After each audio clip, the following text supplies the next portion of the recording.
The Great Hall of the Galactic Council buzzed with excitement. Hundreds of alien representatives from across the galaxy sat in their floating chairs, their attention focused on the massive holographic display at the center of the chamber.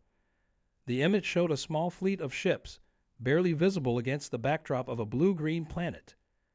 "These are the vessels of the newly discovered species from Sol System," announced Head Counselor Ross. His purple skin reflected the light from the hologram as he gestured toward the display. "They call themselves humans." Laughter erupted from several sections of the hall. A tall, silver-skinned representative stood up, his voice booming across the chamber. "Those aren't warships. They're escape pods. Look at their size." The head counselor pressed a button, and the display changed to show size comparisons. The largest human ship measured just 300 meters in length, while standard galactic warships typically stretched over a kilometer. More laughter filled the chamber. Meanwhile, on Earth, Captain James Walker stood at the window of Space Command headquarters, watching his fleet undergo maintenance in the orbital shipyard.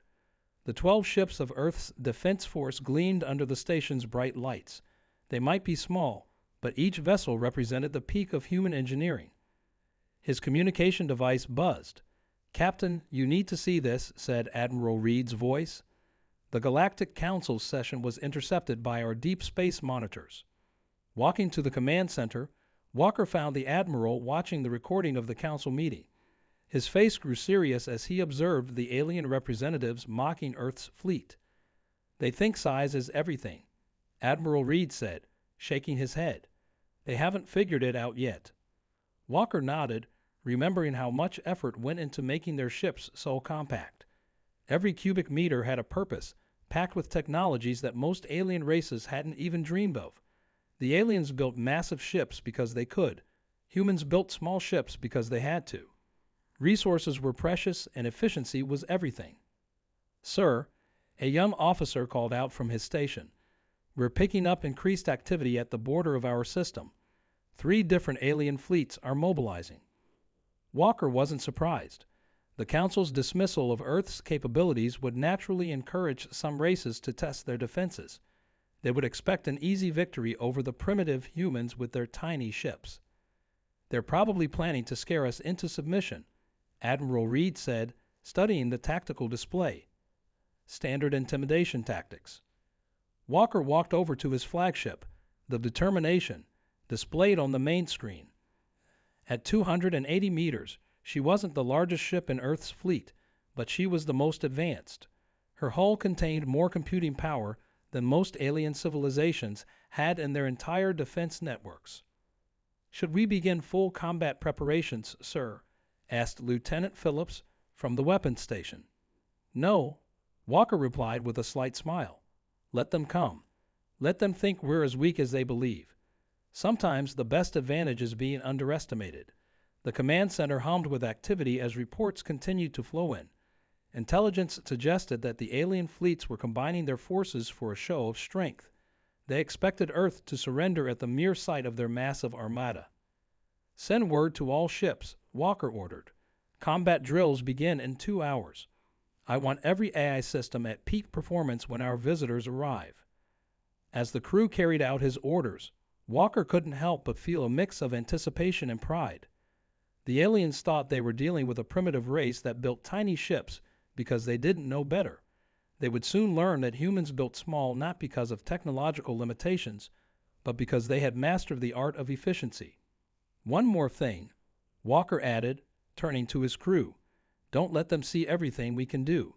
Not at first.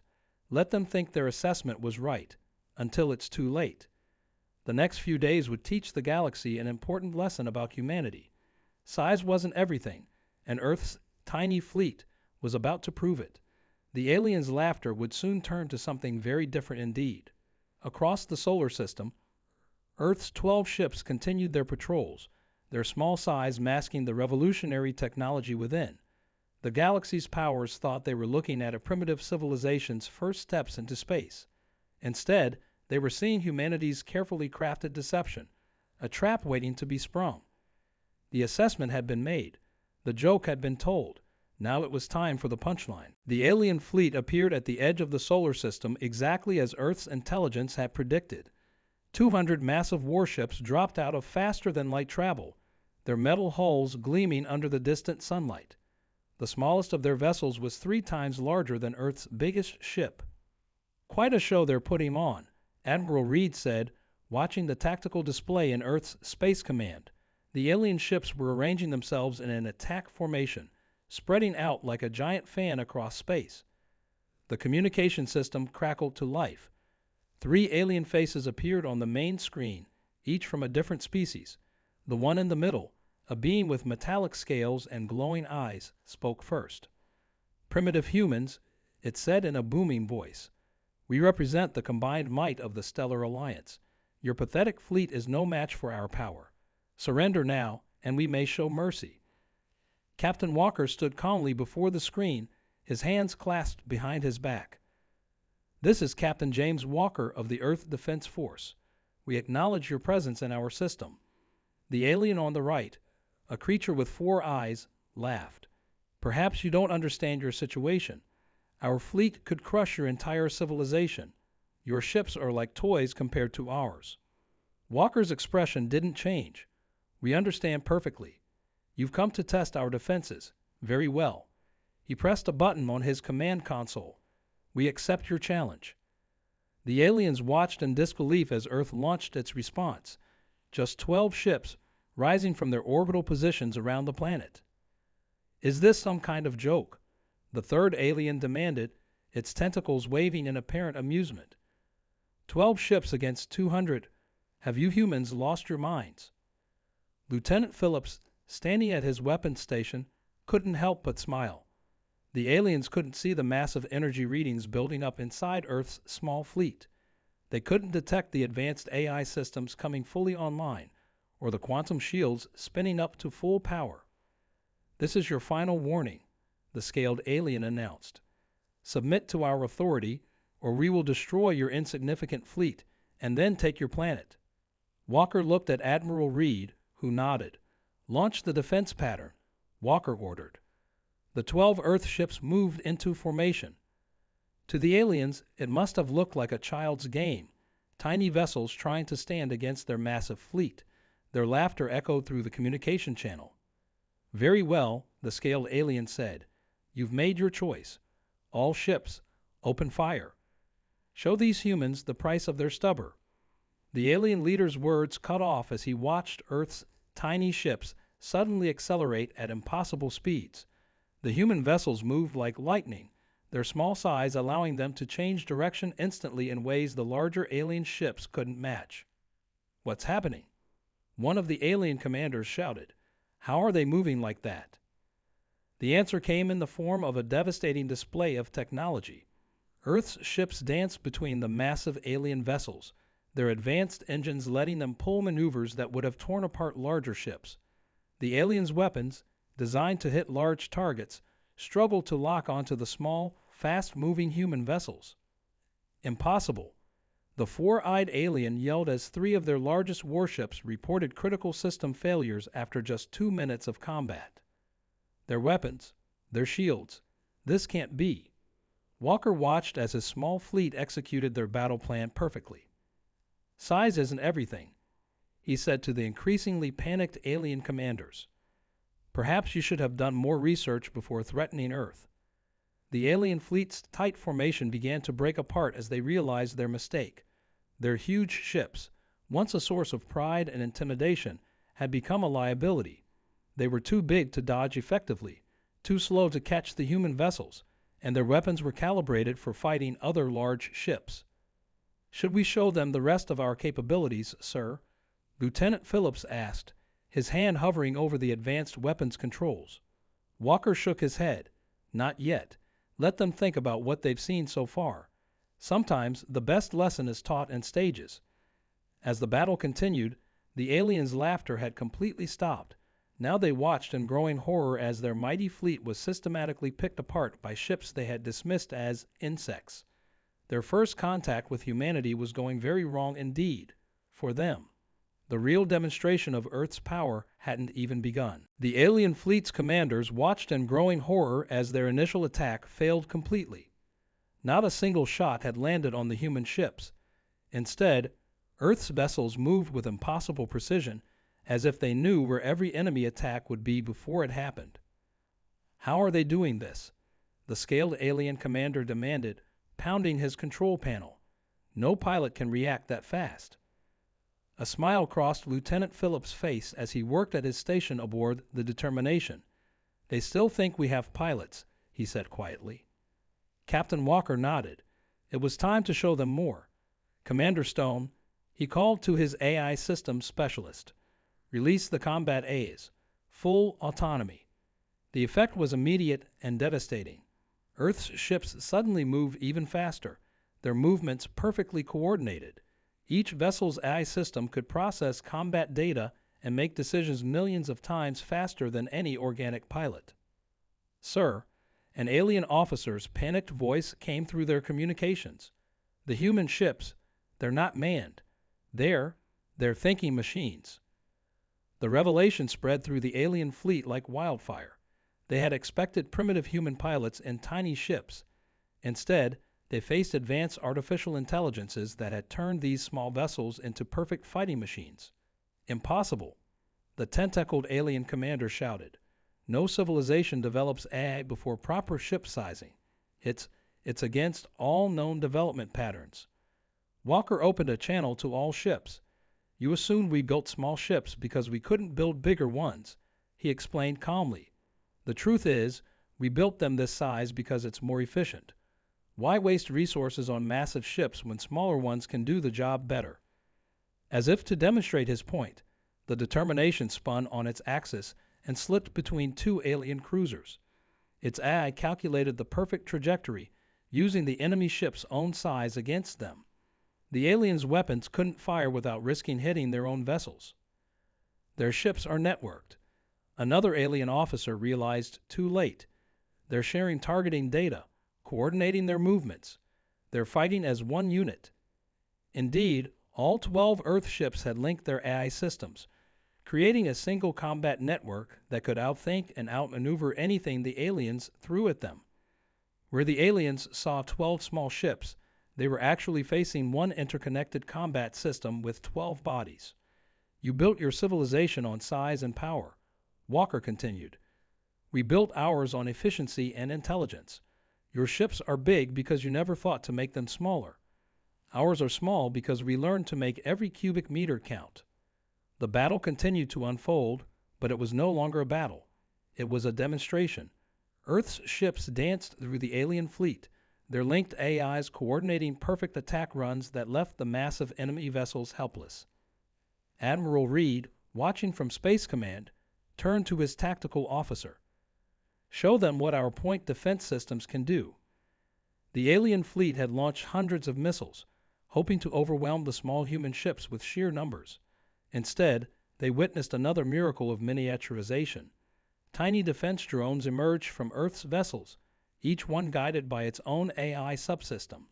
The drones intercepted every missile with perfect accuracy, creating beautiful explosions that lit up space like fireworks. Full analysis of their weapons complete, Commander Stone reported. Their technology is actually quite advanced. They just never learned to miniaturize it.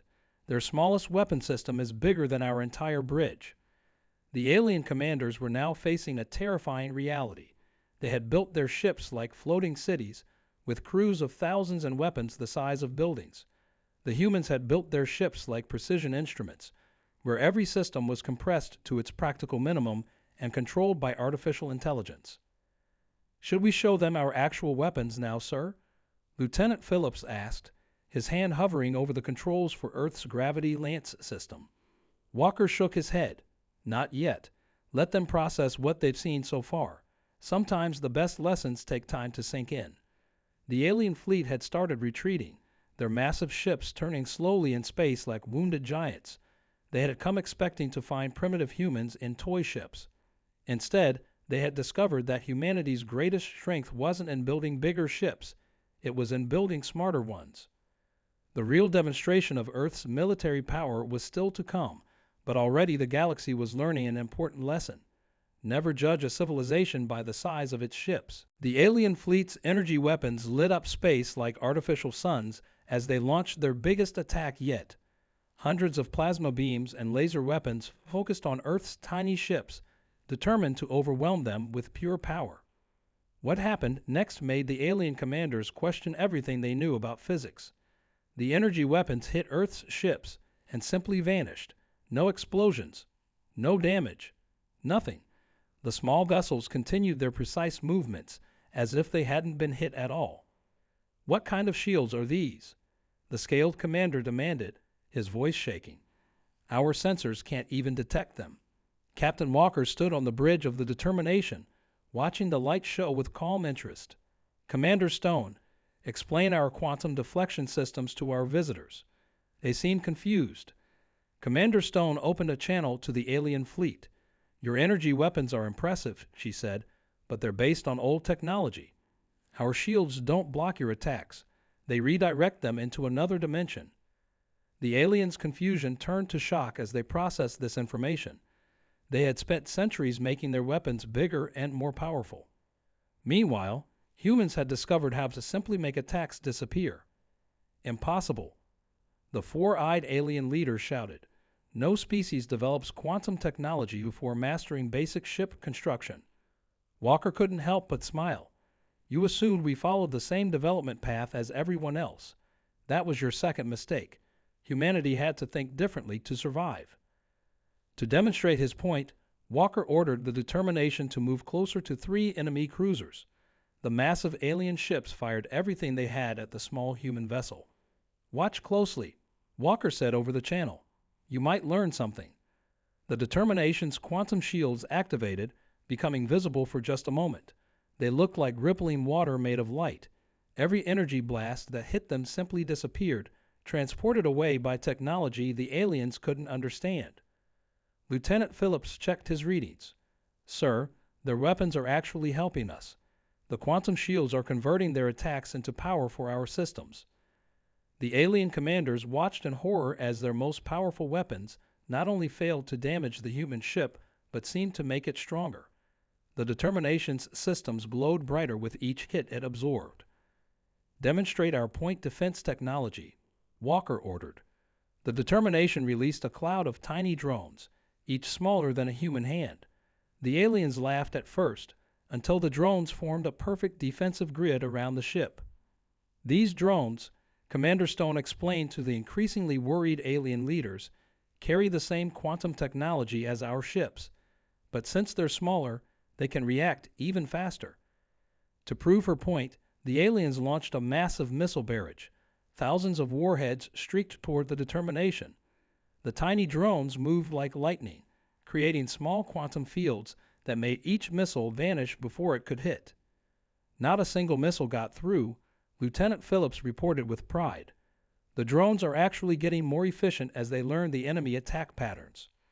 The alien fleet started to pull back, their massive ships now trying to stay away from Earth's vessels. But they were too slow. The Determination, powered up by absorbed enemy fire, launched its first real attack. Precise beams of energy shot from the human ship, targeting specific points on 3 alien cruisers. The beams looked tiny compared to the alien weapons, but they cut through the enemy shields like they weren't even there. "How?" the tentacled commander demanded. "Our shields are the strongest in the galaxy."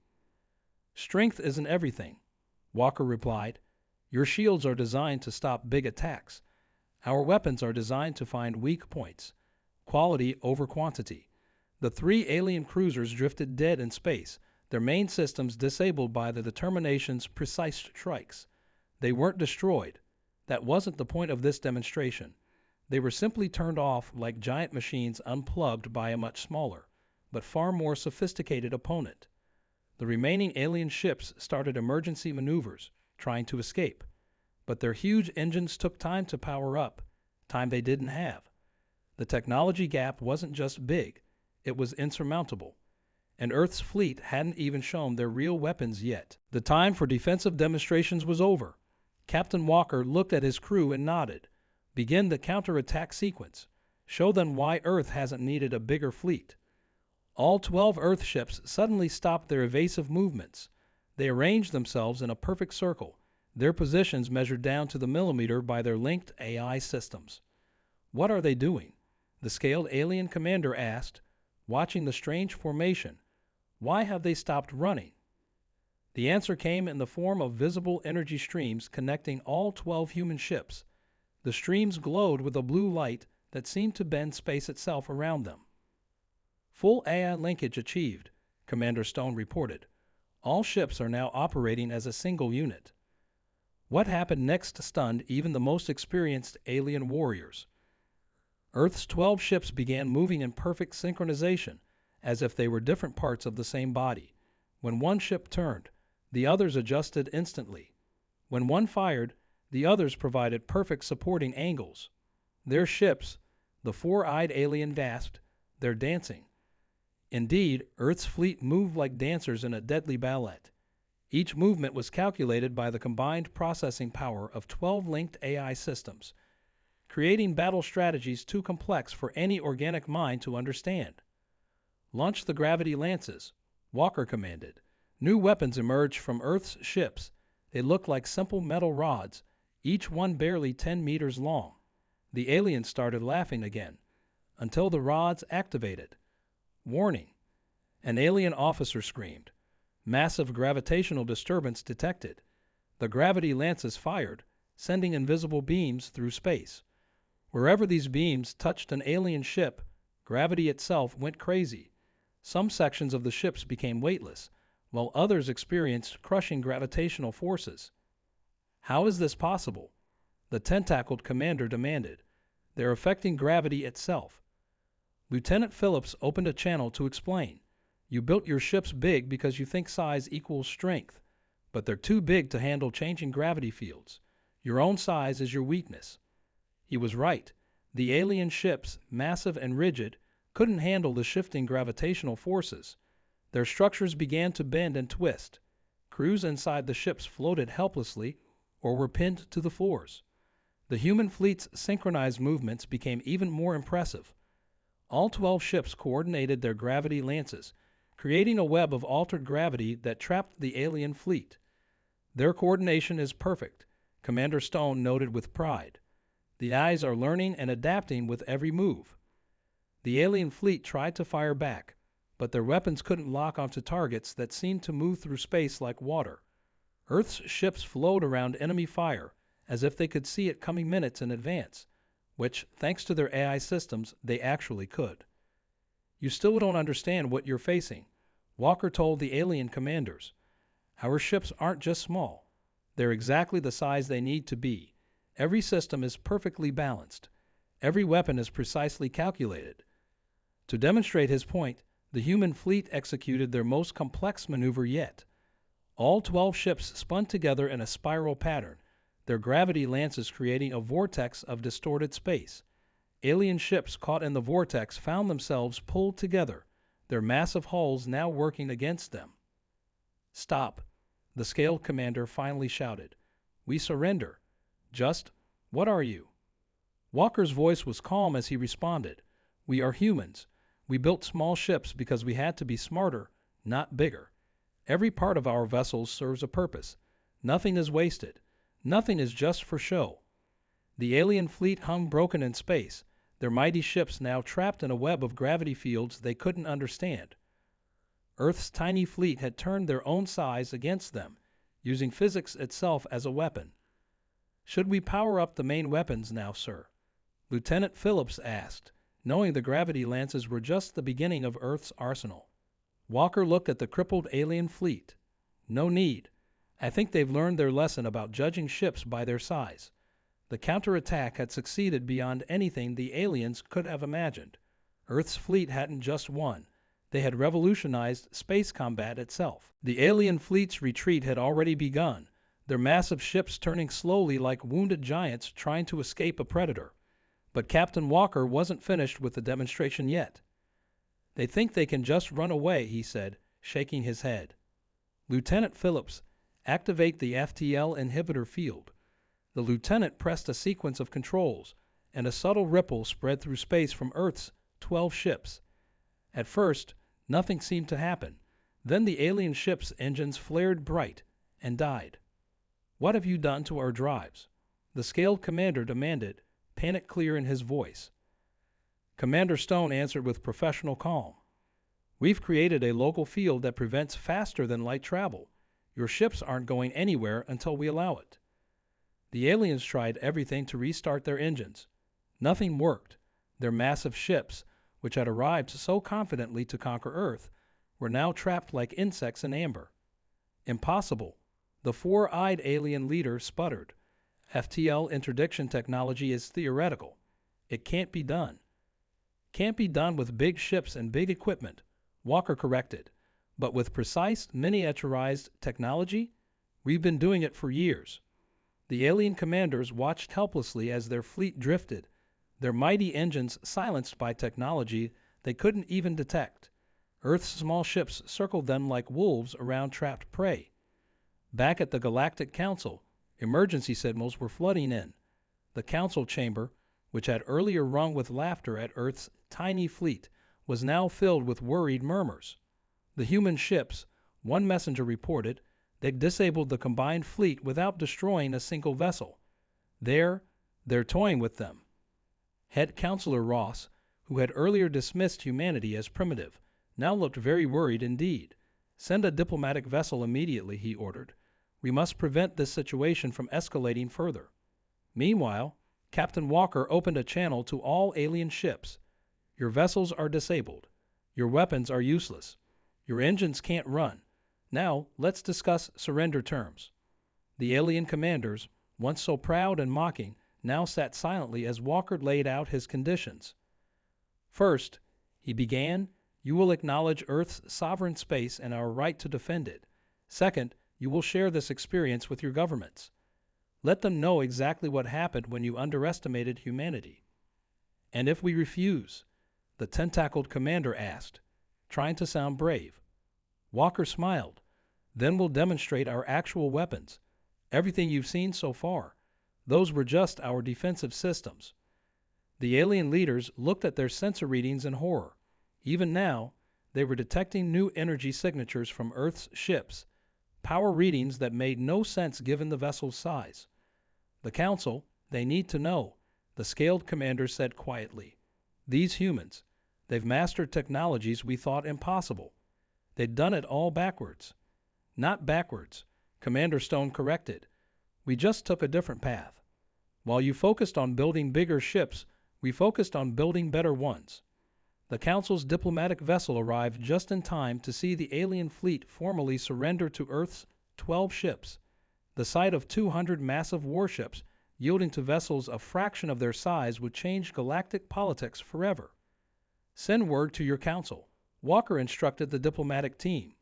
"Earth is not interested in conquest or aggression. We build small ships because we prefer efficiency over intimidation. But if threatened," he let the sentence hang. The message was clear. Humanity had changed the rules of space warfare. Size no longer mattered. Advanced technology, precisely applied, had proved more powerful than brute force. "Deactivate the FTL inhibitor," Walker ordered. "Let them leave. They have a message to deliver." As the alien fleet limped away, their massive engines finally working again, Lieutenant Phillips turned to his captain. "Sir, we never even showed them our real weapons." Walker nodded.